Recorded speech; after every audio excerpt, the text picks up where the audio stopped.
Welcome to New Possibilities. I speak truth to power without fear.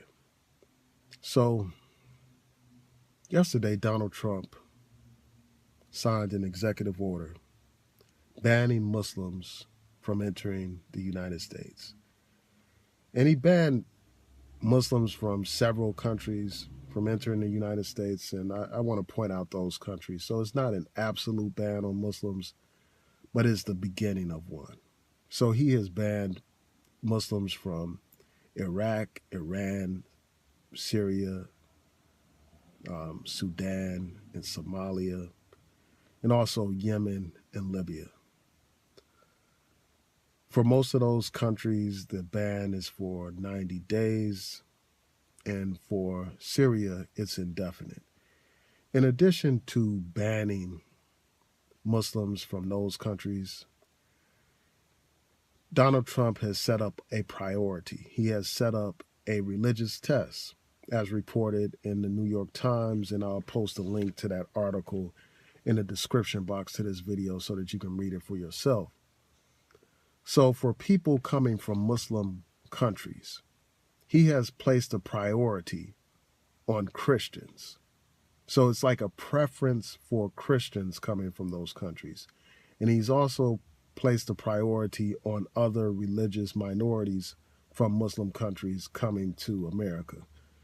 So, he's placed these other religious groups over Muslims. And this, for all intents and purposes, amounts to a religious test. And that's unconstitutional. It violates the First Amendment. This country, under the First Amendment, is not supposed to establish a state religion. And by imposing these types of preferences, that's essentially what Donald Trump has done. He's set up a preference. Now, with respect to this whole thing of fighting terrorism, he claims that this is all about fighting terrorism.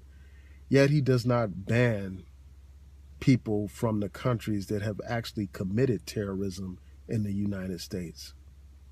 Countries such as Saudi Arabia, most of the terrorists who were responsible for 9/11 came from Saudi Arabia. But there is no ban on Saudi Arabian citizens. Also, some of the terrorists came from Egypt, United Arab Emirates, and other countries. But yet there is no ban on those countries. Now, some people will say, well, that proves that it's not about him discriminating against a religious group. He's just banning some countries.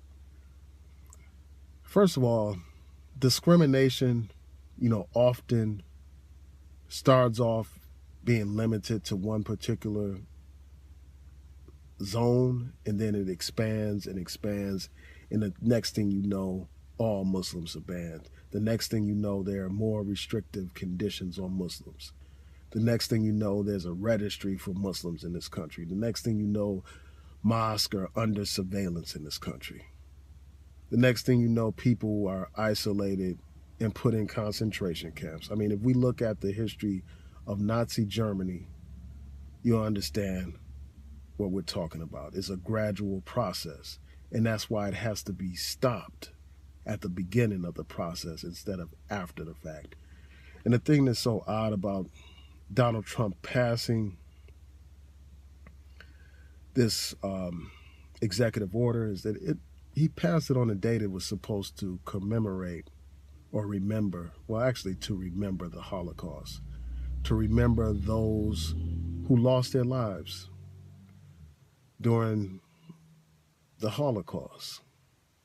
But yet, here he is. While he speaks out against fascism that took place in Germany decades ago, he is engaging in fascism today. And that's hypocrisy. And that kind of hypocrisy has to be condemned.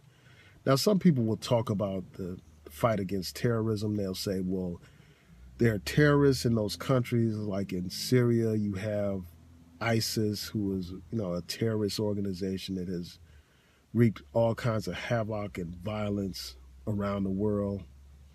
And I understand that anger. I understand why some people would be fearful. But also, people need to understand that terrorists do not represent all Muslims or even most Muslims. Most Muslims are law abiding citizens who are simply trying to live their lives. Many of those people who come to the United States are coming to this country because they believe in the ideals of this country, the ideals of democracy, the ideals of freedom of speech and freedom of religion. Ideas that they don't have in their homelands. So these people come here, most of them are educated, who have contributed greatly to society. They are not terrorists. And essentially what is happening is Donald Trump is engaging in a policy that collectively punishes a religion for the acts of a few purported adherents to that religion. That is no different from anti-Semitism, where a whole race or religion, of Jews is being condemned for their religious beliefs, punished for their religious beliefs, persecuted for their religious beliefs. And this is just the beginning. I mean, it's just wrong to judge an entire religion based on the activities or the wrongdoings of a few of its adherents. That's the classic example of prejudice. That's the classic example of bigotry. And that's what Donald Trump represents. He represents bigotry. He represents xenophobia. And it's important to point out that during that man's inauguration speech, he talked about how he wants to promote America first. That was a common slogan in his inauguration address. And yesterday I was on Facebook and I saw photographs, old photographs of the KKK. And the KKK used that same slogan, America first, on, in their rallies. They had signs bearing that title. They actually sold commemorative coins with that title on it, with that slogan on it. And given the fact that Donald Trump, speechwriter, the person who wrote his inauguration address, is Stephen Bannon, a racist, a man who is a part of that alt-right movement, which is nothing but a euphemism for white supremacist movement. That man wrote that inauguration speech. So it is no coincidence that he would have that slogan, America First. And I think that this whole issue with respect to Muslims is just an example of the kind of bigotry that Donald Trump is promoting. This country, if we continue in this direction without challenging this man, this country could easily move towards fascism. This man has already called for federal troops to go to Chicago. And I did a whole nother video about that, addressing that issue. But that's a dangerous precedent.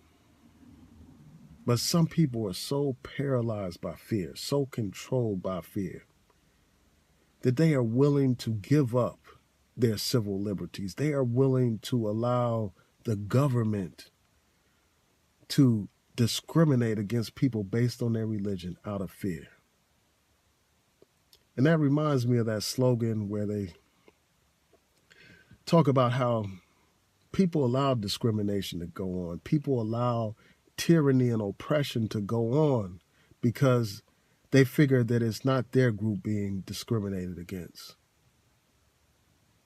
It's like that slogan where it says they came for the Jews and I didn't say anything.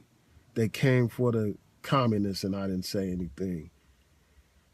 They came for this group and that group and I didn't say anything. And then finally they came for me and there was no one to speak out on my behalf because they had gotten everyone. So if they come for you in the morning, they could come. If they come for me in the morning, they could come for you at night. And that's one of the titles from Angela Davis, one of Angela Davis's books. But it's a valid point. If you ignore the oppression of others, who's to say that your group won't be next? Who's to say that your group won't be the next group targeted by this administration? So I think that all affected groups, whether you're an immigrant, whether you're African American, whether you're a woman, you're a woman's rights advocate, or Muslim, or a part of the LGBT community, all these affected communities need to unite against this right-wing government. Unite against their agenda, unite against their appointments to the cabinet and to the Supreme Court. Because if we don't unite, this country could become a fascist state.